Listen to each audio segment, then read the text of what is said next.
Olá, meus irmãos. A paz do Mestre esteja com todos vocês. Que o Senhor abençoe quem me ouve e que Ele possa vir falar conosco, sempre por intermédio das suas verdades escritas. O texto hoje para nossa breve meditação encontra-se no livro de Atos, capítulo 26. Quero ler com vocês a partir do verso 12. Diz assim: Certo dia, numa dessas missões, dirigia-me a Damasco, autorizado e incumbido pelos principais sacerdotes. Por volta do meio-dia, ó rei, ainda a caminho, uma luz do céu mais intensa que o sol brilhou sobre mim e meus companheiros. Todos nós caímos no chão e eu ouvi uma voz que me dizia em aramaico: Saulo, Saulo, por que me persegue? Não adianta lutar contra a minha vontade. Eu quero repetir isso. Não adianta lutar contra a minha vontade. Tem algum irmão aí ainda lutando contra a vontade do Senhor? Às vezes ela é difícil, né? Essa vontade que é boa, perfeita e agradável, às vezes nos conduz em caminhos que nós não queremos prosseguir. Muitas vezes, na verdade, não é nem às vezes.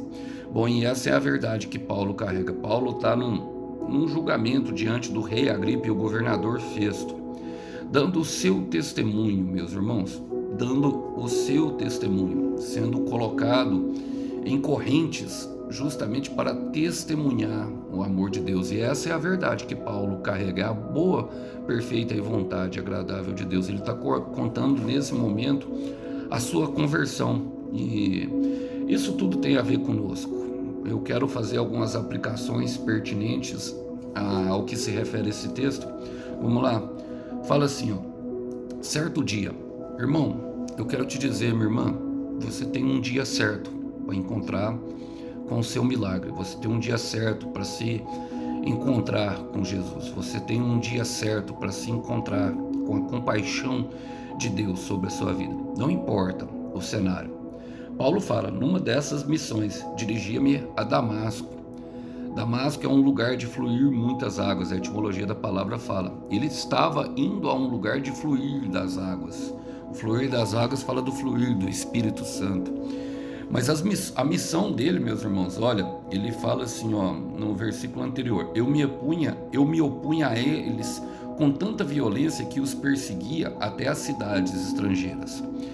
Então, talvez ainda não tenha tido arrependimento no teu coração. Talvez ainda você esteja orando por pessoas que não se arrependeram completamente. O livro de Provérbios, no capítulo 28, versículo 13, fala que aquele que confessa o seu pecado e abandona alcança a misericórdia de Deus. Mas quem os esconde os seus pecados, ou seja, quem não os confessa, prospera, porque na verdade esconde só de si mesmo, como se colocasse a poeira para baixo do tapete. Mas uma hora ela aparece, e esse é o dia. Certo dia um milagre aparece, certo dia você terá um encontro com o Senhor, certo dia, há um dia comum, às vezes um dia em que nós não esperamos nada, um dia, sabe, comum, rotineiro, um dia de trabalho, um dia que nós resolvemos ficar em casa para descansar. Certo dia, é um dia certo. O Senhor é o Senhor do tempo, o Senhor é o Senhor que sabe todas as coisas, e Ele espera pacientemente que cada um de nós tenha um momento. Olha, continua falando: autorizado e incumbido pelos principais sacerdotes. Irmãos, eram os sacerdotes do templo. Agora, qual que é a função do sacerdote? É essa mesmo. O sacerdote, diferente do profeta, ele levava os pedidos de oração e apresentava às pessoas, os sacrifícios das pessoas, intercedia pelas pessoas diante de Deus. Mas esses aqui, eles estavam autorizados e incumbidos de cometer violência àqueles que faziam algo bom, que pregavam a verdade, o caminho e a vida. Tem muitas pessoas assim, irmãos. Tem muitas pessoas com vestimenta de santa. Tem muitas pessoas com a mão para cima na igreja, tiram foto, postam no Instagram, mas na verdade são violentos. O seu dia a dia não condiz com aquilo que professam dentro do culto. Tem muitas pessoas, irmãos, que estão incumbindo enquanto devia estar orando pelas pessoas, enquanto devia estar intercedendo pela vida. Eu tenho plena convicção de que Paulo havia alguém intercedendo pela vida dele, por causa do nome dele. Eu vou chegar lá. na questão da intercessão. Mas esses aqui que eles deveriam estar, que era autoridade sobre Paulo, e talvez essa autoridade está aqui na forma de sacerdote, mas possa ser seu pai, possa ser sua mãe, possa ser um amigo, possa ser uma pessoa que talvez você contasse, não está vivendo uma vida de acordo com Deus. Bom, o próprio Paulo fala na carta de Coríntios, 1 Coríntios capítulo 15, versículo 33, não se deixe enganar, as más companhias elas corrompem um bom costume. E eu gosto da expressão não se deixe enganar, porque nós nos deixamos enganar pela aparência, nós nos deixamos nos enganar pela aparência de piedade, pelo comportamento que às vezes tem pele de humilde, mas a alma é de arrogante. Em 1 de Pedro capítulo 5, versículo 5, fala que Deus abate o soberbo, mas ele exalta aquele que foi humilhado. Então, não se preocupe com esses que têm a pele de humilde, mas que a alma é de arrogante. O Senhor tem o tempo dele e a hora dele. Como tinha um dia certo para Paulo, como tem um dia certo para cada um de nós. Às vezes está pregando em cima do altar, mas é arrogante. Às vezes está pregando em cima está louvando em cima do altar, mas a missão que tem incumbido e autorizado é de morte. Às vezes tem feito doações, feito jejuns e orações em público, mas o que se esconde por trás é morte. E continua a palavra falando, por volta do meio-dia, ó rei, ainda a caminho. Meio-dia é um horário muito luminoso. Meio-dia é um horário que nós podemos dizer que é a hora mais clara do dia. Mas Paulo se encontrava no escuro. Parece que está enxergando, mas não consegue enxergar nada. Parece que está no caminho certo, mas não tem nada a ver. Se não tem Jesus, não tem caminho. Devemos focar no caminho que o Senhor tem para nós. Ele é estreito, a porta é estreita. Larga é a porta que leva à perdição, irmãos. É difícil.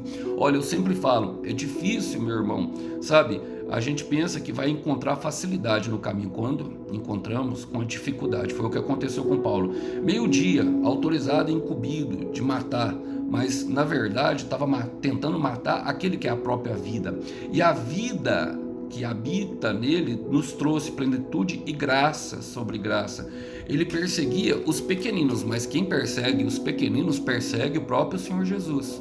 Quem persegue os pequeninos dele está lutando com uma força muito maior. Então acha que está enxergando, sabe? Pensa que está vendo, pensa que está sobre a luz, sabe? Mas na verdade anda no escuro, tateando, procurando, tentando satisfazer as suas próprias vontades. E aí fala, uma luz do céu, mais intensa que o sol, brilhou sobre mim e meus companheiros, brilhou sobre todos. João capítulo 9, versículo 5, o Senhor Jesus declara, eu sou a luz do mundo. Só Ele é a luz do mundo, é a luz que nos guia, a maravilhosa luz. E Paulo naquele momento experimentou ser o que é a verdadeira conversão, estar em trevas e ser conduzido à maravilhosa luz. Não a luz do dia, mas a luz do sol da justiça. O choro ele pode durar uma noite. Salmos 30, versículo 5 fala que o choro pode durar uma noite.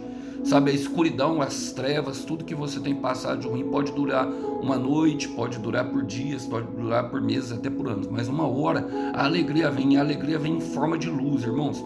E ela vem sobre todos. Perceba que ela vem sobre todos. Mas olha só, qual que é a diferença, irmãos? Há uma diferença, fala assim, ó, todos nós caímos no chão e eu ouvi uma voz. Em João 10, se eu não me engano, no versículo 32, fala que aqueles que creem é os que ouvem a voz do Senhor. Ele fala assim, eu sou um pastor e as minhas ovelhas reconhecem a minha voz.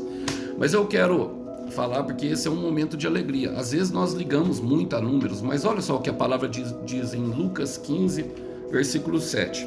Digo-vos, assim haverá maior júbilo no céu por um pecador que se arrepende do que por 99 justos que não necessitam de arrependimento. Uma vez eu vi um testemunho de um pastor, e esse pastor ele estava falando que outro pastor se dirigiu a ele e perguntou como é que foi, visto que ele ele se responsabilizou pela por muitas das pregações num congresso que havia sido feito na igreja.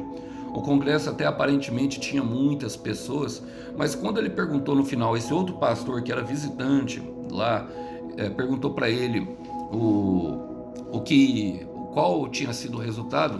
Ele mesmo confessou que, com cara de decepção, 15 pessoas tinham aceitado o Senhor Jesus, o que, para outra surpresa dele, o pastor o exaltou, porque muitas vezes nós ligamos justamente o nosso resultado com a expressividade dos números, sendo que a frutificação do Senhor Jesus, o fruto do Espírito Santo relatado em Gálatas 15, versículo 23, se dá no interior de uma pessoa. É o que esse versículo de Lucas revela. O Senhor Jesus deixa 99. Aqui, ó, todos nós caímos no chão, mas eu ouvi a voz. Somente Paulo, somente o que era mais soberbo, o que era o líder. E o Senhor, ele sempre, ele escolhe pessoas específicas que têm uma capacidade enorme de influenciar outras pessoas, assim como Paulo, que estava em algemas naquele momento, mas as algemas não são sinal de prisão. Homens presos, andando soltos pela rua, homens livres em celas. Por quê? Porque simplesmente encontrou o seu caminho, o seu propósito, e encontrou plenitude de vida.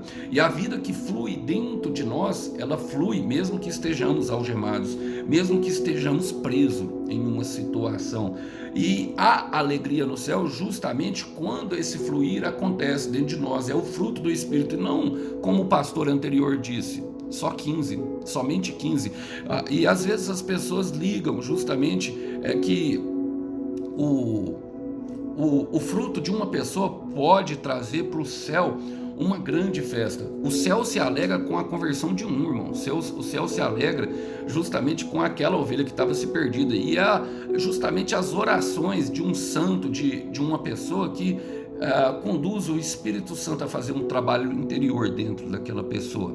Um trabalho. Olha, sobre a nossa perspectiva, João Batista, ele não teve um bom ministério, mas Jesus, por quê? Porque ele pregou durante 6 meses ali no deserto, exortava bem, de forma bem veemente, raça de víboras, os fariseus, os mestres da lei e os soldados.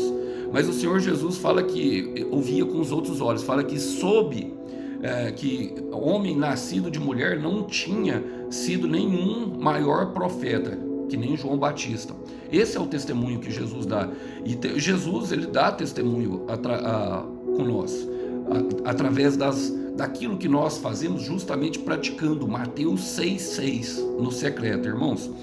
E o que ele ouviu a voz, e a voz dizia em aramaico, talvez numa linguagem que Paulo era poliglota, talvez numa linguagem que somente ele entendia. O que Deus tem, meu irmão, é pessoal com você. O que Deus tem é pessoal com você, meu irmão. Não tem a ver com a sua família. Através de você, ele alcançará a sua família. Através de você, ele alcançará pessoas. Mas nesse momento, ele te isola. Esse é o deserto. O deserto já é o propósito. Eu falo para vocês, o deserto em si já é o propósito. Eu vivenciei isso dentro da minha família, dentro da minha casa, e vivencio ainda. Sabe? Eu vejo o que acontece. Eu vejo principalmente pela minha mãe. Eu tive muita dificuldade com ela no começo por causa da fé católica dela. Ela tem fé na religião, ela não tem fé em Jesus Cristo. Ela até às vezes camufla aquilo ali, mas nós somos como é que eles falam? Eles falam assim, nós somos a primeira igreja levantada por Pedro, e nós cremos em Jesus Cristo, mas crê em Jesus e em outras coisas. Bom, eu nem vou entrar no mérito da religião, meu irmão, porque eu sei que pode ofender alguns, e a intenção aqui da mensagem não é trazer ofensa, e sim a verdade, que somente Jesus Cristo liberta. E às vezes o Senhor nos isola. O que Deus tem com você é pessoal. Então, em aramaico quer dizer que é somente você, sabe? Olha, eu gosto justamente de um versículo que está em 1 de Pedro, capítulo 4, versículo 12, fala assim: amados, não se surpreendam com as provações de fogo ardente pelas quais estão passando, como se algo estranho lhes estivesse acontecendo. Que é algo mais estranho, que você está dentro de uma casa e parece que você não faz parte daquilo?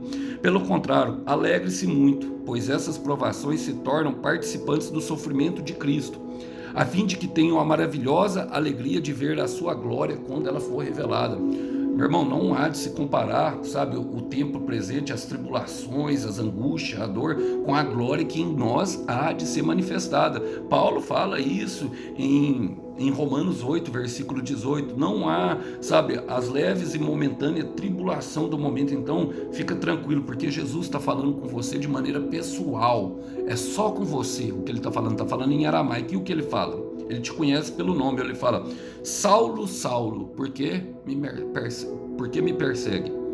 Deus ainda abate o soberbo. E eu gosto do nome Saulo, que ele usa aqui, a referência, porque se refere a Shaul. Quando fala em aramaico, do jeito que ele está falando, Shaul se remete a Saul. Saul e Davi têm as tipologias, a igreja infiel e a igreja fiel. Saul, a igreja obstinada e rebelde, aquela ovelha que se perdeu, aquela ovelha que eu li, sabe, aquela qual o Senhor tem alegria, aquela qual Ele mesmo, sabe, colocou dentro do teu coração, porque tem grande valor, irmão. Cada alma que se converte ao Senhor tem grande valor na mão de Deus, sabe?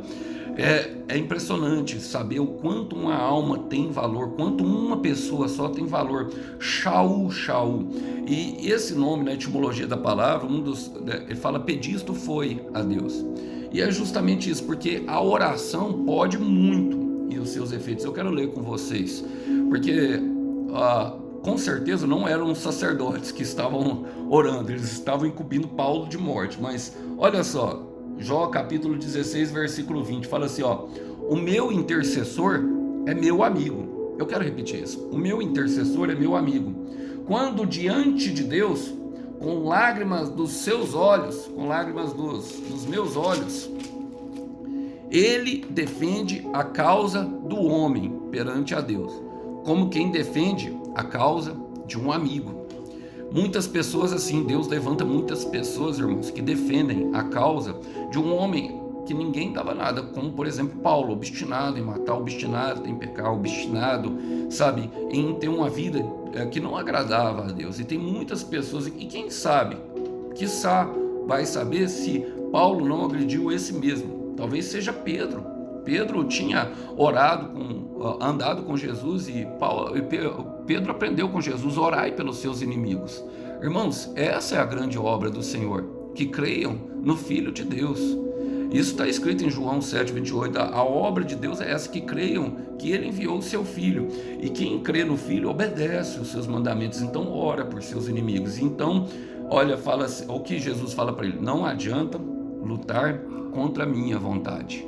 Em algumas versões fala assim, duro te é recalcitrar contra o meu aguilhão. Eu sempre uso essa expressão porque o aguilhão era aquele que ferrava o boi para que ele pudesse ficar no caminho. E o boi tem uma tipologia na Bíblia de serviço. De Marcos, a figura do boi, ela se refere à figura do boi do Apocalipse, que é uma figura de serviço. Marcos retrata muito bem como é o Jesus, o homem que veio para ser servo, um servo sofredor. Talvez você não tenha, talvez o teu serviço não envolva sofrimento. Cada propósito é pessoal. O Senhor veio para sofrer. E ele fala: não adianta lutar contra a minha vontade. É duro quando nós queremos lutar contra a vontade de Deus, que é boa, perfeita e agradável, mas saiba que o Senhor tem o poder de convencer. É o Espírito Santo que convence, irmão. Não é uma obra nossa isso. Não é. Eu falo isso com o maior coração e eu sei o quanto é difícil, sabe, esperar por um milagre de uma pessoa que se ama. E quando eu falo isso, eu falo de forma bem pessoal, irmãos. Não é algo simples. Muitas vezes nós nos irritamos, a vontade de desistir vai aumentando, a vontade de continuar vai diminuindo, mas desistir jamais pode fazer parte dos planos. E você percebe que você não consegue desistir, sabe por quê? Porque é uma causa específica de Deus. Como eu disse, é algo pessoal de Deus com você. E à medida que vai passando, você percebe que o orar por outra pessoa estava transformando dentro do teu coração. Você estava aprendendo a amar. Às vezes nós pensamos que sabemos amar, irmão. Não sabemos não, vai por mim. Nós não sabemos amar, mas saiba que Deus tem promessas para esses, sabe? Deus tem promessas fiéis e é no tempo do Senhor. Devemos esperar com paciência. E talvez esse fato do cansaço, é justamente só prova que ainda você não está preparado, que o Alisson não está ainda preparado, que ainda há impaciência no coração. E talvez num momento de Deus colocar as duas pessoas juntos, sabe? Essa impaciência pode aflorar, porque o Senhor olha para dentro do nosso coração e Ele vê, sabe? O que é bom e o que é ruim para nós. Quero terminar com vocês com Salmo 68, versículo 6. Alegre-se com essa promessa. Deus dá uma família aos que vivem sós e liberta os presos e os faz prosperar. Só vou ler a parte A, não vou ler a parte B não, para ficar com a mensagem de esperança no teu coração, para que você possa seguir em frente naquela batalha que o Senhor te colocou, lembrando que o Cordeiro tem sim uma linda recompensa para o nosso sacrifício. Que Deus abençoe vocês. Tchau, tchau.